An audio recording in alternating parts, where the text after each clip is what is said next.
Bienvenue à tous et merci de vous être inscrits aujourd'hui. Je m'appelle Evan Tréhin, je m'occupe de la partie marketing chez H2O.ai en Europe. Aujourd'hui, nous allons vous donner l'opportunité de poser vos questions à Olivier Grélier, qui est Senior Data Scientist chez H2O.ai, mais également double Kaggle Grandmaster. Et la conversation sera menée par Badr Chentouf, qui est ingénieur solution chez H2O.ai. Alors avant de leur laisser la main, je souhaiterais préciser quelques points. Certains d'entre vous nous ont déjà posé des questions lors de l'inscription. Nous allons donc y répondre ici. Et si vous souhaitez poser vos questions au cours de la discussion, merci d'utiliser Slido. Il vous suffit d'aller sur slido.com, d'entrer le nom d'événement Kaggle, K-A-2-G-L-E, et vos questions s'afficheront ici en direct. Et cet outil vous permet également de voter pour des questions qui ont été posées et ainsi de les classer par ordre de priorité. Cette session est enregistrée, vous pourrez à nouveau y avoir accès par la suite si vous le souhaitez. Et enfin, nous ne pouvons pas vous entendre, vos micros ont été désactivés. Voilà, merci pour votre attention, bonne écoute. Et Badr, je te laisse la main. Merci Evan. Bonjour à tous. Je vais d'abord présenter un peu Olivier et son parcours, et puis aussi, voilà, je serai le porte-parole de vos questions auxquelles Olivier pourra nous répondre. Donc Olivier est ingénieur Supélec. Il a aussi un doctorat en sciences en traitement du signal. Bon, il a travaillé pour beaucoup d'organisations, mais je le laisserai présenter un peu plus son parcours s'il le souhaite. Il est aujourd'hui Kaggle Grandmaster. Donc Kaggle, pour ceux qui ne connaissent pas trop, donc c'est une plateforme, c'est un site où il y a des compétitions de data science avec des jeux de données où les data scientists du monde entier euh, peuvent s'affronter pour obtenir une meilleure précision. Donc Olivier est Kaggle Grandmaster, donc il a été très très performant sur les compétitions. Et aujourd'hui, Olivier est aussi lead Kaggle Grandmaster chez H2O. Et pouvoir donc répondre à nos questions. Donc Olivier, peut-être première question, pour te présenter quel est ton parcours qui t'a amené aujourd'hui à H2O. Oui, bien sûr. Bonjour Badr, bonjour à tous. Très heureux de vous retrouver ici pour cette session et pour répondre à vos questions. Alors effectivement, j'ai un parcours un peu atypique, je dirais. J'ai été donc ingénieur Supélec. J'étais à Rennes à l'époque, déjà breton. Et ensuite, j'ai fait un doctorat à Nice. Bon, alors là, changement de région. En traitement du signal, j'ai travaillé au CNRS. J'ai fait un peu de recherche, de l'enseignement. Et puis j'ai voulu me tourner plus vers l'ingénierie et le développement logiciel. Donc j'ai intégré Amadeus IT dans la partie billetterie. D'ailleurs, mon plus gros fait d'armes là-bas, ça a été tout au début avec un super bug où j'ai arrêté toute la billetterie française pendant au moins une journée. Donc ça commençait super bien. Et puis après 3-4 ans à Amadeus Nice, je suis passé à Londres. 3 années où je gérais une équipe de 10-15 personnes, 15 développeurs en C++. Et donc là-bas, j'ai géré une équipe internationale de très forte expérience. Je suis rentré ensuite à Paris où j'ai été chef de projet à Capgemini. Et puis j'ai eu une opportunité de rentrer sur les marchés, de faire de l'investissement et du trading. Et c'est à cette époque-là, évidemment, quand on fait du trading, on s'intéresse à prévoir l'avenir pour savoir si on va gagner de l'argent ou pas et savoir dans quel sens il faut trader. Et donc, du coup, j'ai commencé mes débuts en machine learning, en backtesting et des choses comme ça. Et puis, j'ai rencontré Kaggle et je suis devenu freelance en data science relativement grâce à Kaggle, en fait. Et après 2 années en freelance sur des missions différentes, j'ai eu l'opportunité de rentrer à H2O dans l'équipe des Kaggle Grandmaster et depuis, c'est vraiment une expérience extraordinaire. Travailler avec les meilleurs mondiaux sur Kaggle, c'est vraiment, enfin, tous les jours, c'est très excitant. Ouais, très bien. Donc, ouais, Kaggle, donc relativement tôt. En tout cas, c'est ce qui t'a permis de aussi finalement d'être freelance, comme tu le dis. Quel est, voilà, pour attaquer le cœur du sujet, c'est les compétitions Kaggle, qui intéressent pas mal de gens et d'auditeurs. On va commencer par ça. Quelle est peut-être ta meilleure expérience ou voilà une expérience que tu peux partager avec nous de compétition Kaggle? Voilà, partager un peu ton vécu là-dessus, comment ça se passe et comment ça se passerait si d'autres voilà souhaiteraient Toutes attaquer les à Kaggle. compétitions, ouais, toutes les compétitions sont assez particulières en fait. Ça permet toujours disons, oui, de se comparer aux meilleurs et puis de pratiquer énormément le machine learning, la data science dans tout ce qui est toute la partie exploratoire des données, et puis ensuite essayer de mettre ça dans des modèles, de créer d'être de plus en plus performant et de créer des modèles qui sont parmi les meilleurs. Et je dirais que toutes les compétitions, ouais, sont assez particulières parce qu'elles te permettent vraiment de s'axer sur un sujet particulier et de l'approfondir. Euh, la compétition favorite, c'est quasiment toujours la dernière. Là, dans ce cas-là, c'est la compétition Bengali que j'ai faite avec Guangzhou et Eugene, qui font partie aussi d'H2O. Guangzhou est le numéro 2 mondial et Eugene est un data scientist vraiment exceptionnel en computer vision. Et puis bon, on a gagné une médaille d'or, donc fatalement, c'est une bonne expérience. Euh, et donc Bengali, c'était une compétition image multiclasse qui était axée sur la reconnaissance de caractères bengali. Et ce sont des caractères assez complexes qui contiennent des racines, des voyelles, des consonnes à la fois. Et donc l'objectif, c'était de déterminer quelle était la combinaison qu'une image montrait. Il y a à peu près environ, je dirais, 1020, ouais, quelque chose comme 1024 ou peut-être 1200 combinaisons possibles, donc ça fait un paquet. Et j'ai dû rentrer un mois avant la fin de la compète. Et, sur cette compétition-là, les données d'évaluation, donc l'évaluation finale, ce sont des données qui étaient inconnues. Donc nos modèles allaient être utilisés sur des données qu'on n'avait pas. Et c'est l'autre particularité de cette compétition, c'est que le jeu de données d'évaluation contenait des combinaisons qu'on n'avait pas à l'entraînement. Donc on avait tout un système de généralisation à mettre en place qui était assez complexe. Euh, et je dirais que bon, mon apport, bon alors Guangzhou et Eugene sont exceptionnels en computer vision. Je dirais que mon apport, au-delà des deux cartes graphiques que j'ai, c'était plus mon côté données structurées, parce que pour ceux qui me connaissent, j'ai fait beaucoup de compétitions sur les données structurées. Et aussi peut-être le côté naïf de mes questions sur les aspects traitement d'image, etc. Et on a créé une solution en fait à deux étages. La première solution, enfin le premier modèle déterminait toutes les classes qu'on avait déjà rencontrées dans les modèles d'entraînement.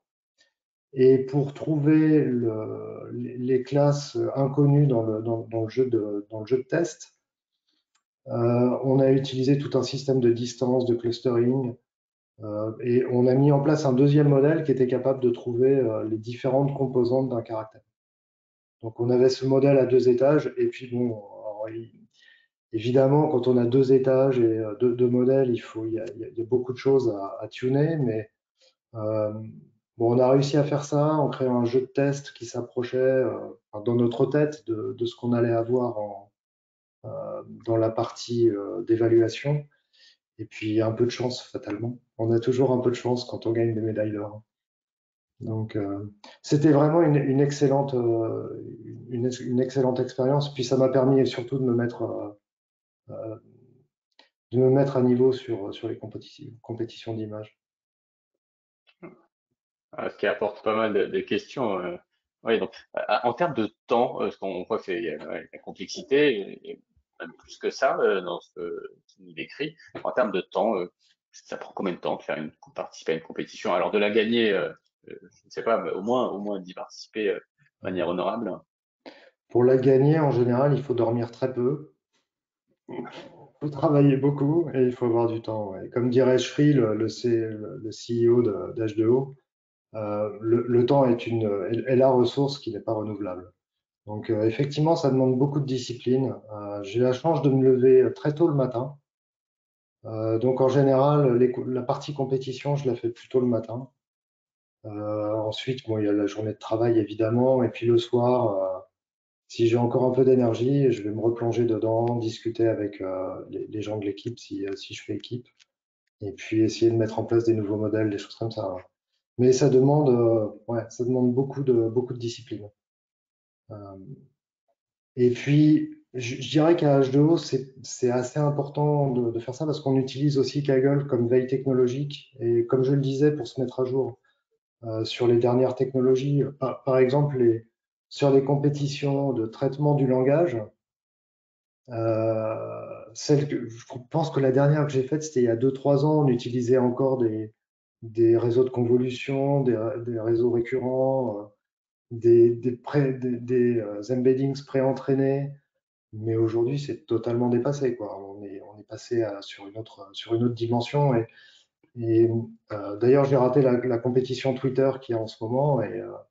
Mais c'est vraiment le truc pour se mettre à jour et vraiment aussi se tester, quoi. C'est important pour nous. En tout cas, dans mon travail de tous les jours, c'est assez important. Et, à la fois, bon, les compétitions permettent d'attaquer des nouveaux sujets, mais aussi ouais, de rester à jour, comme tu le dis. Enfin voilà, puis d'avoir des jeux de données pertinents aussi pour travailler. Ouais, je comprends. Ouais. Et, alors, tu nous as parlé de comment gagner, alors à part ne pas dormir. Donc, si c'est que ça, bon, je vais y mettre, mais bon, s'il faut bien plus, j'imagine. Euh, Il faut perdre voilà, ses cheveux comment aussi un peu, avancer. donc Bon, d'accord, d'accord. Encore un peu de travail aussi. Euh, voilà, mais maintenant, c'est une question qui est posée. Voilà. Comment, au moins, alors, commencer sur Kaggle, par quoi commencer? Voilà, il y a beaucoup de choses. Est-ce que tu peux donner peut-être des petits conseils là-dessus? par quoi commencer? Il faut commencer par un sujet qui vous plaît. C'est vraiment le plus important. Et se mettre à fond dedans, partager sur les forums. Le Kaggle est devenu le numéro un mondial de la data science et du partage, parce qu'il y a énormément de gens qui vont écrire des scripts, qui vont les publier, qui vont donner des idées dans le forum, qui vont partager. C'est comme ça d'ailleurs que je suis devenu Kaggle Grandmaster, parce que malheureusement, ce n'est pas en gagnant des compétitions, mais c'est en vraiment en partageant beaucoup de ressources, donc en discussion, en script. Et, euh, et je crois que c'est ça, vraiment, c'est prendre un sujet. Si vous aimez le traitement du langage, faites des compétitions NLP. Si vous êtes plutôt image, faites des compétitions d'image. En ce moment, malheureusement, je trouve que sur Kaggle, il y a de moins en moins de compétitions sur les données structurées, un peu de compétition en traitement du signal.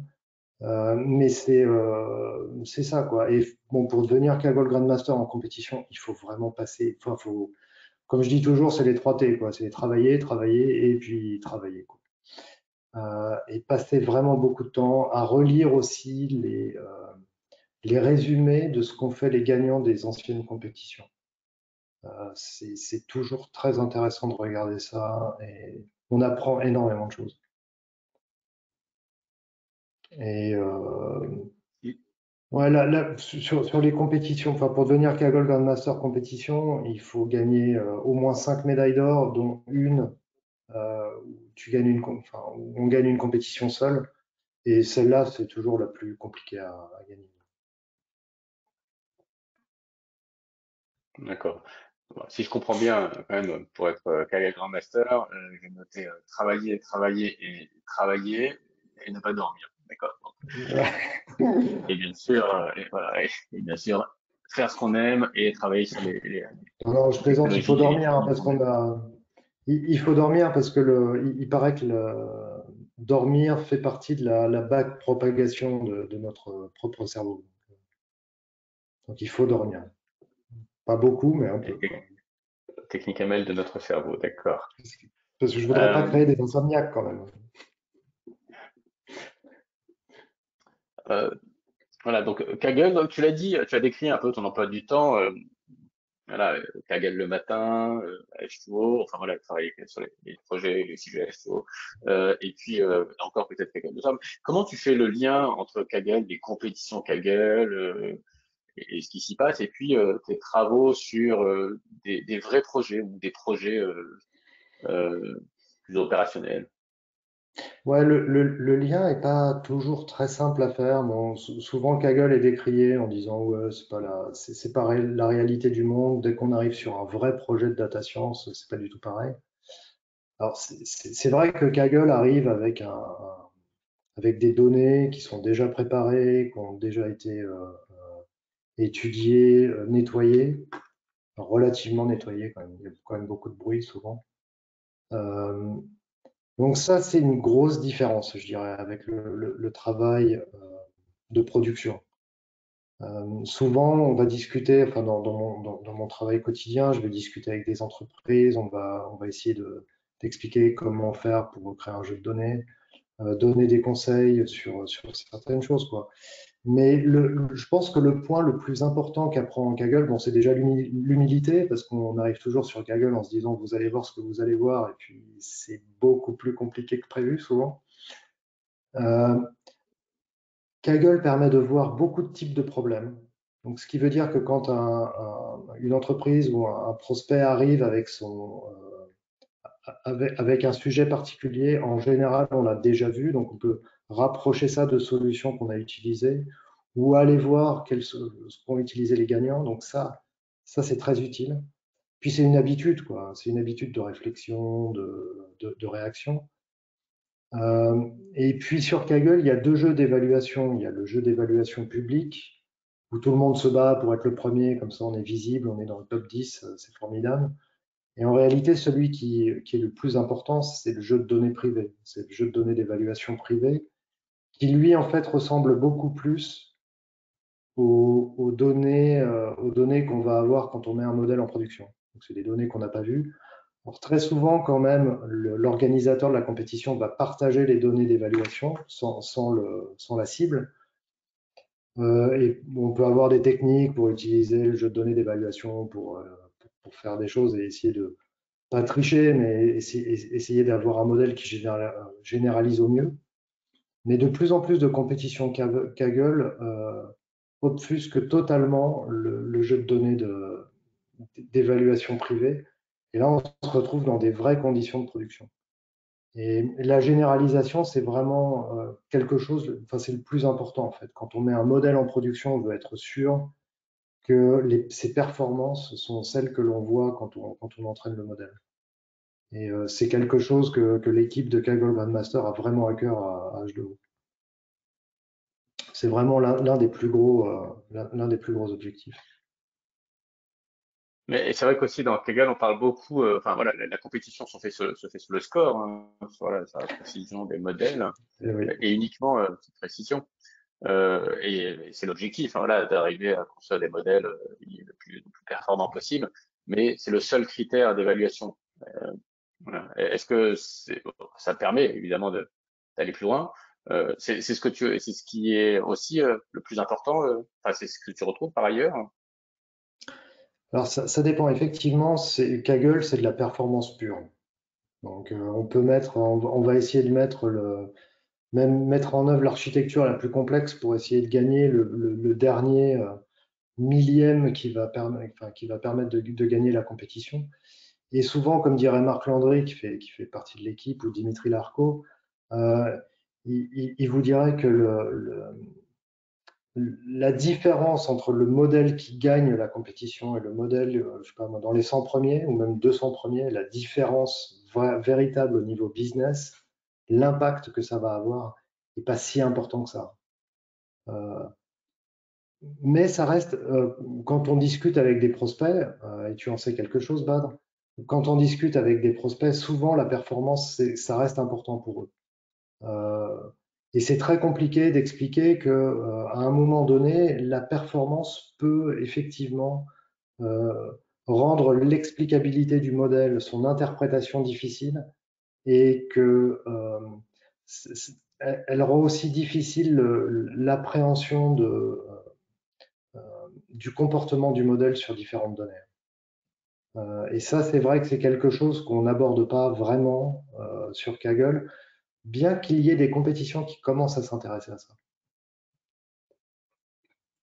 D'accord, oui, ça peut aussi s'orienter dans ce sens. D'accord. Donc, je continue avec les questions. C'est aussi un autre domaine, enfin, plus général. Au-delà de la data science, dans quelles skills, voilà, développement web, connaissance Docker, des containers ou autres, faut-il avoir pour se démarquer dans le marché, pour se démarquer par rapport aux autres data scientists, Moi, ou qui sont nécessaires finalement aussi.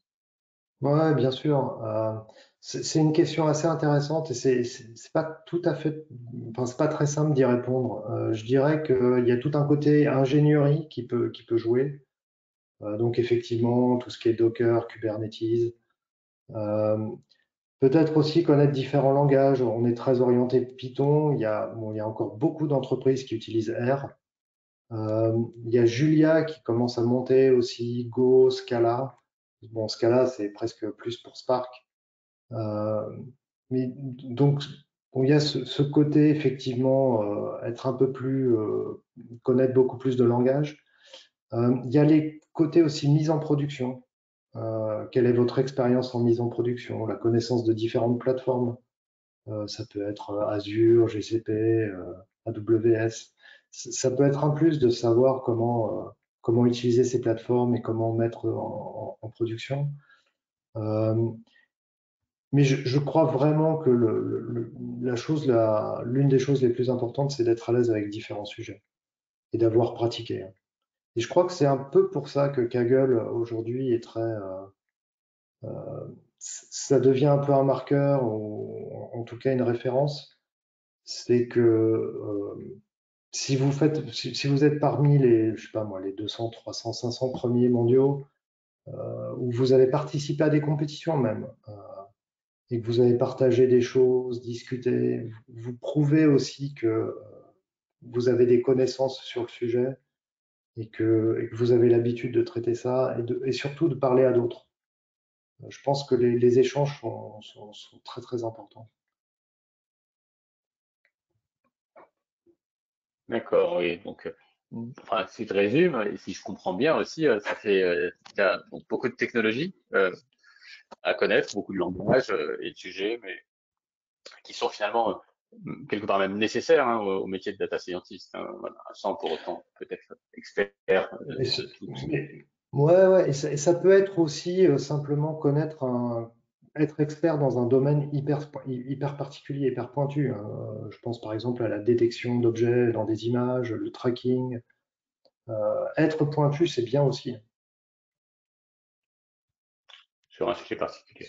Ouais, c'est un différenciateur. Bah voilà, donc là, en termes de voilà, question pointue aussi, voilà, très précise, quelle librairie Python surtout, utilises-tu le plus souvent concrètement dans ton travail de data scientist au quotidien et dans des Alors, compétitions KG? celle que j'utilise S'il y a le un plus en ce librairie moment, ouais, le plus que j'utilise en ce moment, bon, évidemment, scikit-learn, Datatable Python, Pandas. Bon, ça, c'est vraiment pour la partie, je dirais, ouais, lecture des données, mise en place des choses. Sinon, en ce moment, j'utilise beaucoup PyTorch pour tout ce qui est réseau de neurones.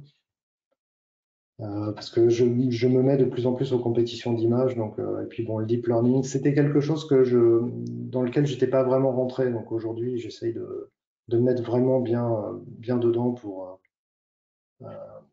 parce que bon, le fait d'être aussi dans une équipe de Kaggle Grandmaster, ça crée de l'émulation. Donc, à un moment donné, on se compare, on regarde, et puis je vois bien qu'en deep learning, j'étais un peu en recul. Donc aujourd'hui, beaucoup de PyTorch, TensorFlow Keras aussi. Euh, et puis pour l'AutoML sur les données structurées, j'utilise H2O Open Source, qui reste pour moi une référence. Euh, Et puis, j'ai testé aussi il y a quelques temps MLBox, qui est plutôt pas mal. Euh, mais oui, c'est surtout ça que j'utilise en Python aujourd'hui. D'accord, d'accord. encore une fois, plusieurs librairies. J'espère que vous avez tous bien noté. Heureusement, ça a enregistré. Euh, J'en question un utilise, peu ouais, pour enchaîner. ouais, j'en utilise quelques-unes, quoi. Heureusement, voilà. Et puis, merci pour ta modestie sur la partie deep learning, computer vision, vu ton positionnement sur la dernière compétition dont tu parlais, la Bengali. Euh, oui, alors, plusieurs questions. Je vais rester peut-être un peu technique, après un peu plus général et overview, enfin, voilà, futurologie, on va dire. Euh, voilà, plusieurs questions sur l'apprentissage par renforcement. Euh, Ouh. la question, hop, utilises-tu ou bien voilà, est-ce que l'apprentissage par renforcement, voilà, est la prochaine tendance, où est la tendance actuelle Je sur le pense que, machine learning de manière générale? je pense qu'effectivement, le reinforcement learning est quelque chose qui, enfin, il y a une grosse tendance. C'est un domaine que je ne connais pas, donc je pourrais pas vous dire ce que j'utilise ou comment je fais. C'est un sujet Pas encore. qui n'est pas très abordé, je dirais, en entreprise en tout cas. Moi, j'ai pas encore vu de client qui demande ça ou d'entreprise. Je pense que ça commence à venir. Euh, et c'est vraiment un sujet assez captivant en fait. Être capable d'apprendre quelque chose juste avec un retour. Euh, et pour ceux qui connaissent vraiment le sujet, ce que je viens de dire doit vraiment passer pour très très naïf. Euh, mais effectivement, ouais, en tendance, je pense que le reinforcement learning ouais, quelque chose qui va marquer dans les années futures. Sinon, en tendance machine learning, je dirais qu'aujourd'hui, on a beaucoup de demandes sur l'interprétabilité. Ça devient de plus en plus un problème parce que c'est la difficulté qu'il y a entre les data scientists, donc les experts techno, je dirais, et le business. Le business va toujours vous demander, mais pourquoi ce modèle dit que ce scoring de crédit il est pas bon? Pourquoi le modèle dit que cette personne peut prendre un crédit? Euh, Pourquoi cette tumeur est maligne et pourquoi celle-là elle est bénigne? C'est des choses qu'on va devoir expliquer. On va pas simplement dire ouais bah, c'est le modèle qui l'a dit donc il doit avoir raison. Ça marche plus. Et l'explicabilité devient un sujet important, je C'est à trouve. ne pas avoir un modèle black box, boîte noire qui donne juste sa prédiction, mais comprendre pourquoi. Et ça, voilà, ça devient de plus en plus important. Et donc, ça revient aussi à ce que tu disais tout à l'heure, d'avoir la performance pure, voilà, c'est bien, mais il n'y a pas que ça, et puis ça peut même entraîner. Ouais, exactement. Et puis bon, l'autre domaine aussi qui commence à vraiment émerger, enfin, et même qui est très important pour les entreprises, c'est quand on met un modèle en production, à partir de quand il faut le réentraîner. Quels sont les moyens qu'on peut mettre en œuvre pour tester le modèle et savoir s'il est en train de dériver, si, euh, et si on doit recréer un jeu de données pour l'entraîner et de savoir ce qu'il fait dériver et aussi si c'est juste les attributs des personnes qui changent ou est-ce que c'est vraiment la relation, je dirais, entre ces attributs et la réalité de ce qu'on cherche à prédire qui a changé. Ça, c'est des choses qui deviennent vraiment importantes. Parce qu'on ne peut pas laisser un modèle Et 2 ans en production, par exemple. Il y a peut-être des choses suffisamment stationnaires, mais on a vu, par exemple, avec la crise du Covid, beaucoup de nos clients sont venus nous voir en nous disant les comportements sont en train de changer, comment on fait pour analyser l'impact, comment on fait pour réentraîner nos modèles, comment on fait pour intégrer ces nouvelles données, quoi. Et on voit bien qu'aujourd'hui, garder des modèles longtemps en production, ça devient compliqué. t'en parles un peu, peut-être une question pour aussi te positionner, enfin, et enchaîner aussi sur le métier. On en a pas beaucoup parlé. Ton travail à H2O aujourd'hui, peut-être tu peux nous en parler. Tu as parlé de clients, parlé d'équipe de Kaggle Grandmaster. peux nous en dire un peu plus, peut-être? Ah non, je peux pas vous les dévoiler, c'est pas possible. Ouais, enfin oui, j'ai la chance d'avoir intégré l'équipe Kaggle Grandmaster d'H2O, donc avec des gens vraiment exceptionnels. Je veux dire, tous les jours, avoir le bonheur de discuter avec Dimitri Larco, Guancho, Marios Mihailidis, le zoo, c'est juste incroyable, quoi. Pouvoir échanger des idées, d'apprendre des choses, c'est vraiment excellent. Le travail d'un Kaggle Grandmaster à H2O consiste à de la veille technologique. Donc c'est là que Kaggle est vraiment important, lire des articles aussi. On a aussi toute une partie sur l'évolution des produits qu'on a, enfin, et qu'on veut sortir dans l'avenir. Donc par exemple, en AutoML, Driverless AI est quelque chose qu'on fait évoluer.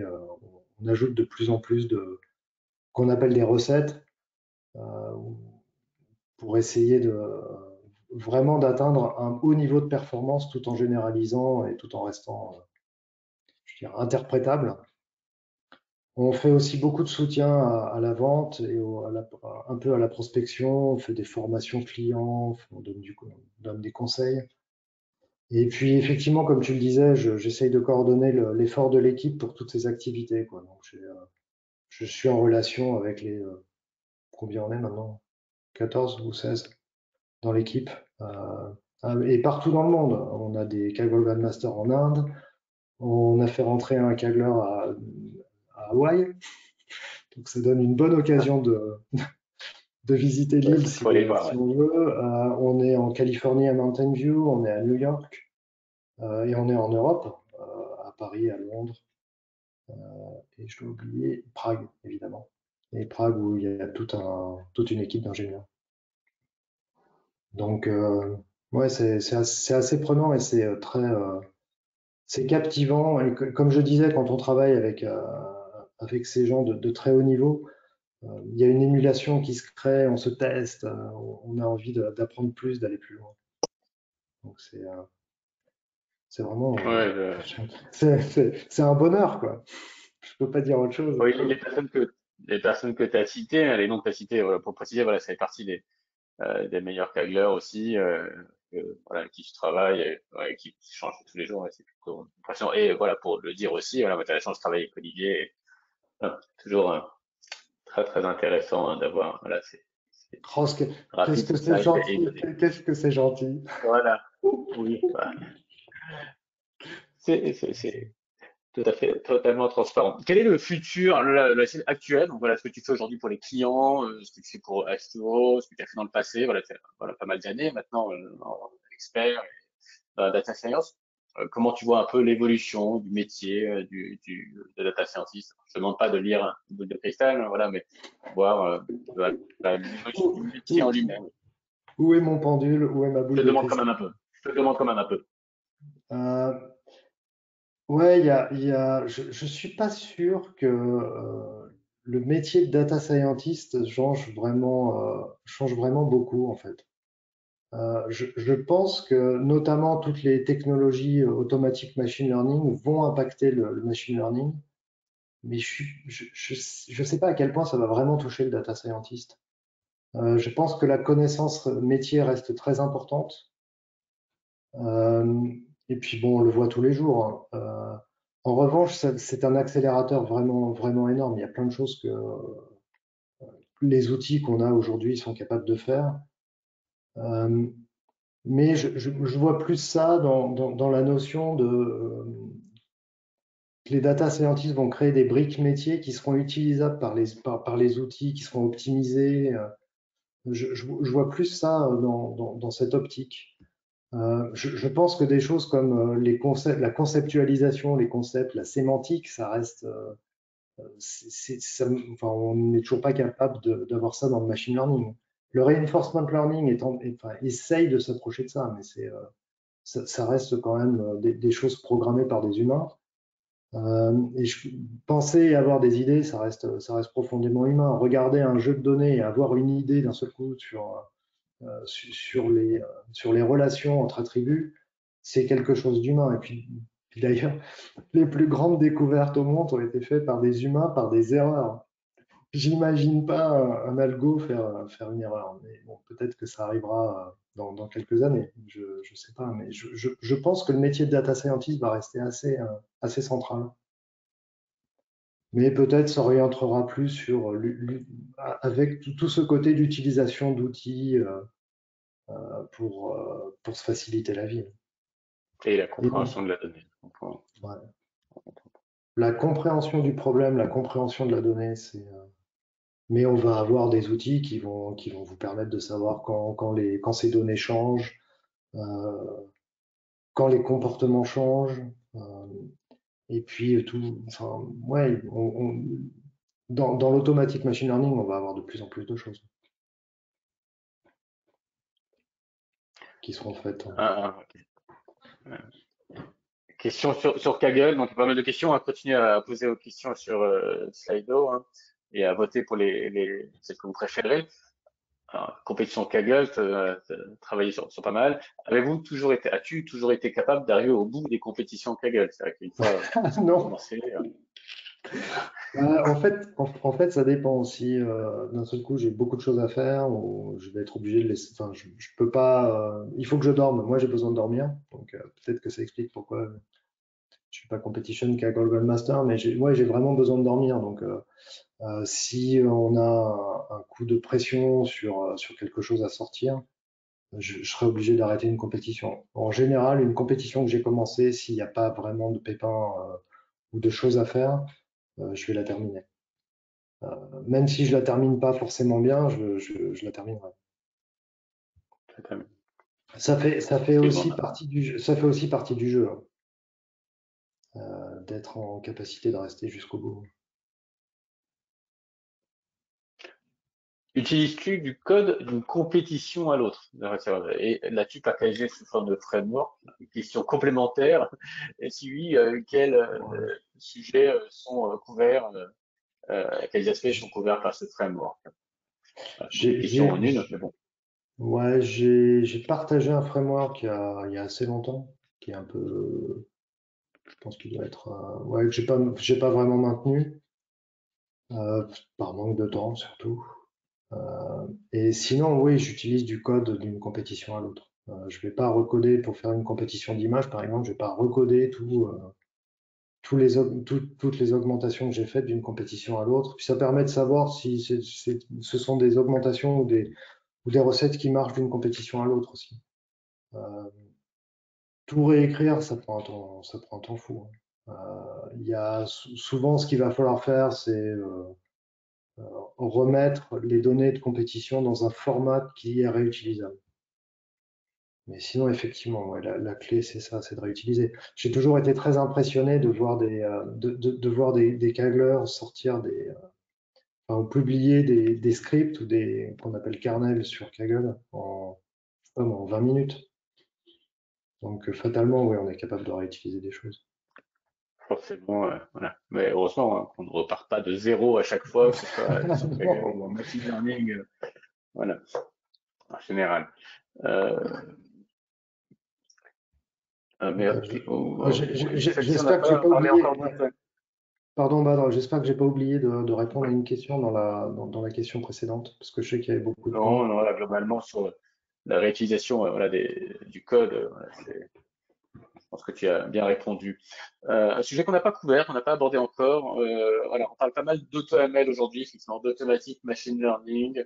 Tu parles, nous, avec le zoo, voilà, on a à la fois avec le zoo auto-ML, puis Traverse AI, qui, voilà, ce sont des outils pour faire de l'automatic machine learning. Ouais.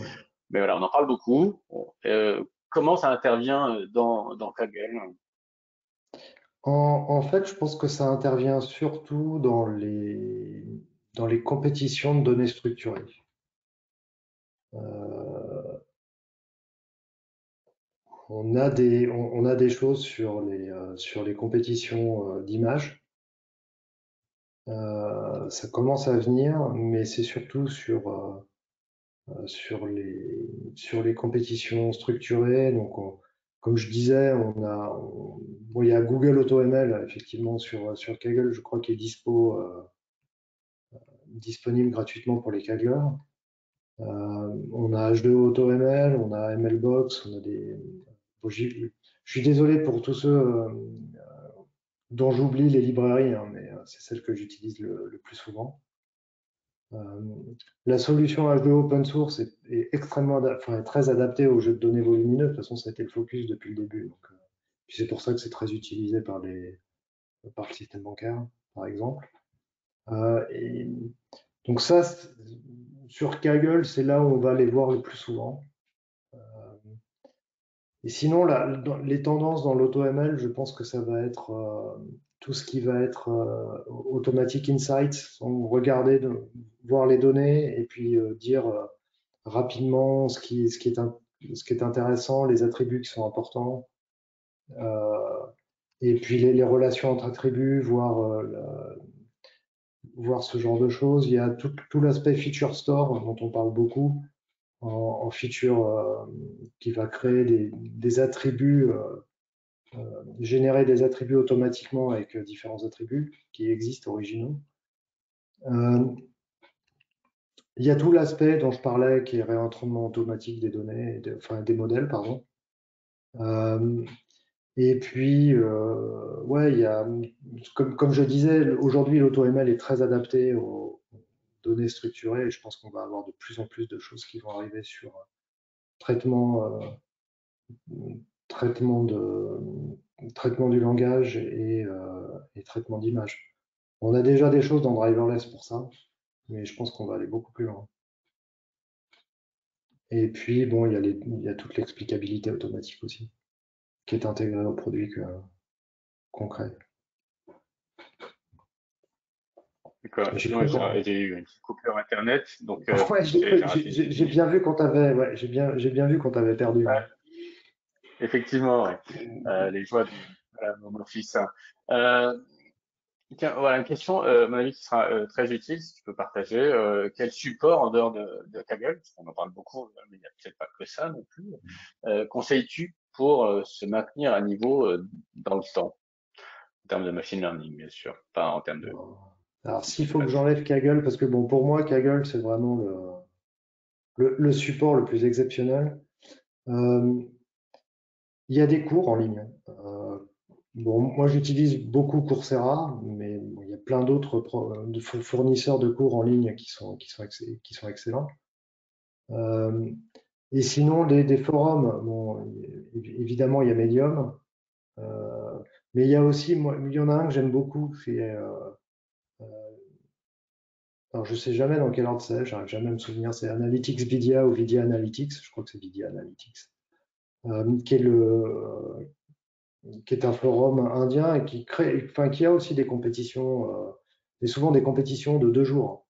Donc, et c'est très très intéressant de regarder ce site. Il y a vraiment beaucoup de choses. Ça bouge énormément au niveau de l'Inde et c'est assez intéressant de regarder ce qu'ils font. Bon, après, il y a odds.ai si vous pouvez rentrer sur ce forum. Mais bon, c'est en russe. Donc, mais il paraît qu'il y a un traducteur. Donc ça va.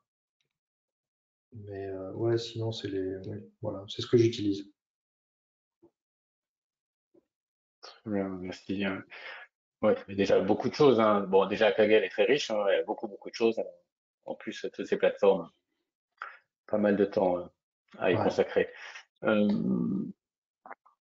Première question, voilà, est-ce que voilà, celle-ci me semble un peu tordue. Bon, les meilleurs PyTorch ou TensorFlow, c'est la question. Est-ce que voilà, rapidement, bon, tu l'as peut-être dit tout à l'heure, mais PyTorch, TensorFlow, les deux, aucun. Je dirais les deux, mon capitaine. Je dirais que depuis la version 2.0 de TensorFlow, c'est plus une affaire d'opinion ou de préférence. Il y a des gens qui te diront PyTorch, je peux pas le voir. D'autres qui te diront TensorFlow, c'est pas possible. En plus, si tu as des modèles, la dernière discussion que j'ai eue, c'était oui, si tu dois faire cohabiter TensorFlow 1.x avec 2.x, c'est foutu, tu peux pas, c'est très compliqué de passer d'un modèle entraîné sur 1.x sur 2.x. Donc bon, c'est des choses comme ça. Je dirais que pour des débutants, TensorFlow Keras, c'est probablement plus simple à mettre en œuvre. enfin, c'est même pas probablement, c'est plus simple à mettre en œuvre. Il y a un peu plus de code à écrire sur PyTorch, mais en même temps, on a plus de contrôle et on comprend probablement plus ce qui se passe aussi. Une petite histoire, j'utilisais un framework de TensorFlow pour faire de l'entraînement automatique, et puis j'entendais pas mes GPU, les ventilateurs tournaient pas énormément, alors je me suis tourné vers un collègue et qui je dis, ouais, apparemment, TensorFlow, c'est bien géré les GPU, ils tournent à peine. Et il m'a répondu, ou alors c'est plutôt l'inverse en fait, c'est qu'il ne sait pas très bien les utiliser. Donc, bon, c'est vraiment une affaire d'opinion, quoi. Il y a toujours chaque côté a quelque chose à dire sur l'autre framework. Mais des fois, TensorFlow va donner de très bons résultats automatiquement, et puis PyTorch peut-être un peu moins bien. Et sur d'autres compétitions, ce sera exactement l'inverse. Simplement sur Kaggle, je dirais qu'on voit en premier les scripts TensorFlow et après les scripts PyTorch. Ce qui prouve probablement le point que je donnais sur le fait que c'est plus facile d'écrire quelque chose rapidement sur TensorFlow que sur PyTorch. Bon, et puis il y a aussi pour les gens qui n'ont pas trop envie de rentrer dans le code, FastAI, c'est vraiment une très bonne librairie. On a on appréhende moins ce qui se passe derrière, mais c'est quand même très bon. Ça reste pour des niveaux data scientist, ça reste pas des choses, ça reste du code, FastAI, pardon, TensorFlow, Oui, ça reste du code. PyTorch, ça reste des librairies complexes, malgré tout, complexes à utiliser. Mais ça laisse déjà pas mal de choix, voilà, selon les niveaux. Bon, j'ai noté quelque part, j'ai cru comprendre une préférence même pour PyTorch, mais bon, pas Une totalement légère légère, préférence. légère, voilà. Euh, alors on change un peu de domaine. Quelles sont les interprétabilités c'est vrai que j'avais évoqué le sujet de manière générale, mais pas d'une manière technique. Quelles sont les meilleures techniques pour l'interprétabilité des modèles? Alors, je sais pas s'il y a une meilleure technique en fait. Je dirais plus qu'il y a surtout différents niveaux d'interprétabilité. Je dirais que le niveau 1, c'est le modèle linéaire avec les poids des attributs. Pour le gradient boosting, ce sera l'importance des features, ou pour les ensembles genre random forest ou extra trees, c'est l'importance des features qu'on va regarder. Ça, pour moi, c'est toujours du niveau 1. Sur NLP, ça va être TF-IDF et puis regarder les moins importants en utilisant des librairies comme Eli5. Sur les images, ça va être les cartes d'activation, les activation maps. Donc il y a ça, c'est vraiment le premier niveau, je dirais. Le niveau 2 sur les données structurées, ça va être Shapley. Être capable, parce que ça donne, ça prend en compte les relations entre les attributs et ça donne le vrai impact de l'attribut lui-même sur la prédiction. Ça reste quand même très intéressant, et surtout, on peut l'avoir pour chaque ligne d'un jeu de données. On a une explication, pas totalement exacte, mais pas très loin d'être exacte sur le vrai impact de chaque attribut sur une prédiction. Donc ça, c'est très intéressant pour le business de savoir ça. C'est extrêmement transparent. Et puis, il y a aussi les modèles dédiés à l'explicabilité. On a XNN qui est arrivé il y a peut-être 2 ou 3 ans. Le package, par exemple, InterpretML, qui a en fait des modèles dont l'architecture est faite pour expliquer. Le XNN va créer des features ou une extraction d'attributs qui est totalement orientée sur l'explicabilité. Donc ça, c'est des choses qui sont assez importantes à regarder. Si la performance, si on a laissé de côté la performance, c'est vraiment des choses qui sont intéressantes. Et puis je dirais que le dernier niveau, c'est probablement l'analyse de biais. c'est de vraiment regarder le comportement, l'analyse comportementale du modèle sur différents groupes de population.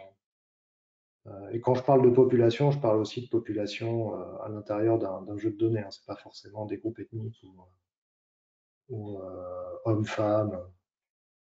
Et notamment tout ce qu'il y a sur les aspects disparate impact, qui est une loi aux États-Unis qui demande que différents groupes de la population ou des minorités soient traités à l'égal de la majorité. Ça, c'est les D'accord. différents niveaux. Et souvent, ça appelle à faire de. Enfin, je ne sais pas s'il y a, en tout cas en open source, des frameworks pour faire ça. Je ne suis pas complètement sûr. Notre outil le Après, ça fait, mais fait, je ne crois pas. fait beaucoup de techniques, beaucoup de possibilités selon les cas d'usage, selon les données, selon ce qu'on Ouais. cherche. Alors, Et une c'est autre qui est quelque, posée, l'analyse. ouais, pardon, et c'est quelque chose qui est de plus en plus demandé par les entreprises. Oui, la performance pure, le score pur, voilà, ne suffit. En tout cas, le score pur ne suffit pas. Ouais, il ne Il faut suffit plus. l'expliquer. Ne suffit plus. Merci. Euh, alors, première question, il reste pas beaucoup de temps. La première question que je n'ai pas encore posée ici, qui est dans la liste, est-ce que, selon toi, une formation qui se ciblerait sur l'IA, donc, serait un frein pour réussir une compétition Kaggle? Une question un peu musée, j'ai hésité à te la poser, un peu, voilà. Qui met en antagonisme l'IA et les compétitions Kaggle. Difficile peut-être d'y répondre. Bon, voilà, je la pose parce que voilà, il y Ouais, a plusieurs personnes qui je ont sais pas, ouais, voté. je vois pas, ouais, je vois pas en quoi l'un serait un frein par rapport à l'autre. Je pense pas que ça freine pour. Je pense que tous les gens en fait qui gagnent des compétitions sur Kaggle sont assez bons en IA, donc ouais, je sais pas. Ouais. Je dois dire que je sais pas répondre à la question, je pense. La question devrait être plus détaillée, voilà, posée différemment en tout cas. Euh, Tiens, une question qui me paraît pertinente pour un data scientist, selon toi, aussi bien pour la mise en production que pour les compétitions Kaggle, doit-on connaître la théorie machine learning ou doit-on savoir seulement l'appliquer? Euh, alors, on peut simplement l'appliquer pour mettre. Enfin, et encore, je suis même pas sûr.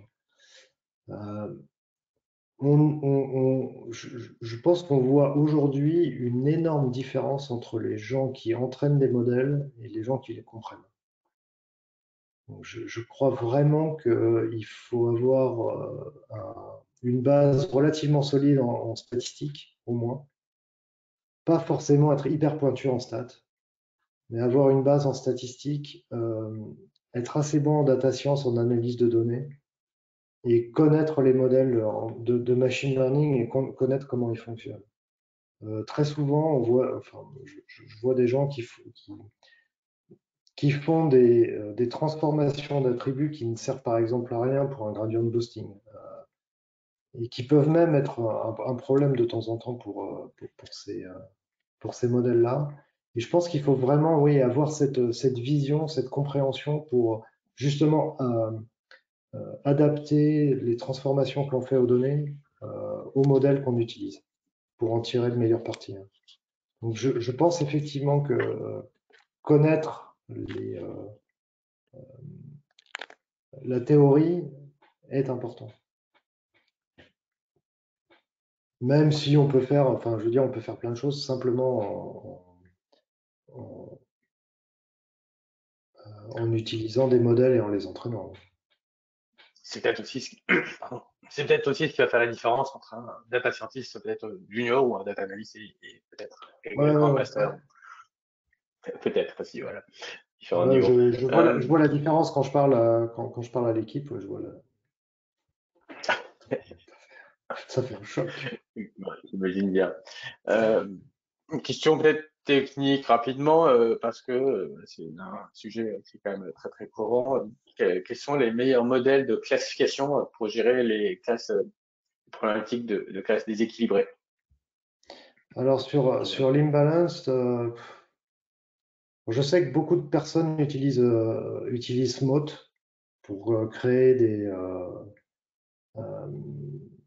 des instances de la classe minoritaire pour essayer de réduire justement l'imbalance ou le déséquilibre. Moi, ça me pose question sur certains jeux de données. C'est intéressant. Quelquefois, ça marche. Je pense que quand on a beaucoup de données catégorielles, ça pose question. C'est assez intéressant. En tout cas, la librairie, il y a une librairie sklearn, enfin Imbalance Learn, qui est vraiment exceptionnelle.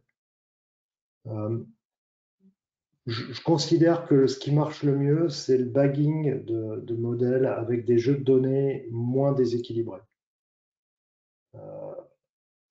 Je pense que ça marche assez bien, c'est-à-dire soit on essaye d'augmenter, alors on peut utiliser SMOT ou simplement dupliquer la classe minoritaire, et on réduit la classe majoritaire et on entraîne, je sais pas moi, une dizaine de modèles comme ça, en tirant au hasard les lignes du jeu de données.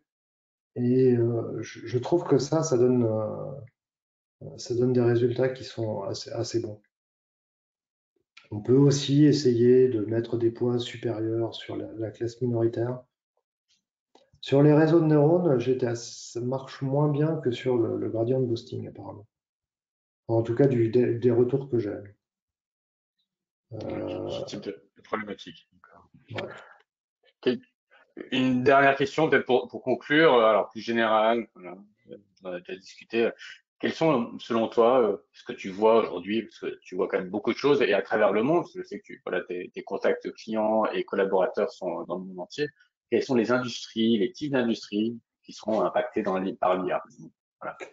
À 5 ans, enfin, voilà, à un Mais horizon plus que demain. elles sont toutes, en fait, elles sont déjà toutes impactées par l'IA. Je crois qu'il n'y en a pas une. On a vu pendant la crise du Covid beaucoup voire c'était surtout l'industrie pharmaceutique, la vente de détail, parce qu'effectivement les flux sont différents, les comportements d'achat sont différents. On a eu énormément de gens qui sont intervenus plus sur sur l'e-commerce que sur des magasins physiques. Et donc, il y a des gens qui veulent savoir, mais à partir de quel moment nos clients vont revenir dans nos magasins plutôt que d'aller acheter sur Internet. La formation aussi est touchée. La recommandation de cours, ou même simplement savoir, vous avez suivi ces cours-là, donc ce cours-là, vous n'en avez pas besoin parce que vous avez déjà les connaissances, donc parce que vous avez suivi ces autres cours. Ça c'est une chose.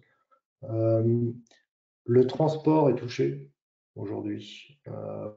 Toute la maintenance prédictive, qu'avant on utilisait des règles, aujourd'hui on utilise du machine learning pour faire ça. La décision médicale, de plus en plus de compétitions. On a de plus en plus de compétitions en imagerie médicale pour savoir. L'agriculture. Mais vraiment, absolument, enfin, tout, quoi. Et je pense que rien ne sera, si je puis dire, épargné. Tout va être accéléré par l'intelligence artificielle. C'est probable. Je ne sais pas, je pense que vraiment c'est du niveau de la découverte, enfin de la découverte de l'imprimerie. Et je ne sais pas si c'est au niveau en revanche de la révolution industrielle, mais on ne doit pas être très loin. Encore Donc, beaucoup de choses à venir. Ouais, on est juste au début là. Ce qui laisse entrevoir voilà, un grand avenir pour les data scientists. Je pense que ça fait partie, Ouais. honnêtement, je pense que ça fait partie des métiers d'avenir, des métiers qui craignent pas grand-chose dans l'avenir. Peut-être que je dis ça, peut-être que je dis ça en espérant que j'ai fait le bon choix, hein, mais de ce que je vois en tout cas, effectivement, c'est ça. On arrive au bout de l'heure. Olivier, je te remercie pour voilà, le partage, ton parcours, l'expertise, les conseils. Voilà, et je vous souhaite à tous une bonne journée. Je vous souhaite à tous une très bonne journée. Merci d'avoir participé. Merci Olivier et Badr pour cette discussion et merci à tous pour votre participation. Bonne journée à tous et restez à l'écoute de nos prochains événements. Au revoir.